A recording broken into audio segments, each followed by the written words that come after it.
आफू मर्ने बेलामा पृथ्वीनारायण शाहले नेवारहरूको बारेमा कस्तो दिव्य उपदेश दिए।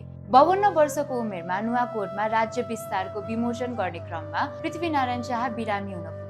आफ्नो अन्तिम समय बिताउन त्रिशुलीको देवघाटमा झरे र त्यही बेला सृजना भयो पृथ्वीनारायण शाहको दिव्य उपदेश। 30 वर्षको लामो सङ्घर्षबाट रचना गरिएको आफ्नो राज्य कहीँ आफैसँग बिलाउने हो कि भन्ने उनलाई ठूलो चिन्ता थियो। त्यसैले आफ्नो नजिकै भाइ भारदारहरूलाई राखी उनले राज्य सञ्चालनको धेरै उपदेशहरू दिए, जुन पछि लिपिबद्ध भयो र त्यसलाई नै दिव्य उपदेशको नाम राखियो। तर यसमा नेवारहरूको बारेमा यस्तो लेखिएको थियो जसले गर्दा नेवारी संस्कृतिले राजकीय सुरक्षा पनि पायो।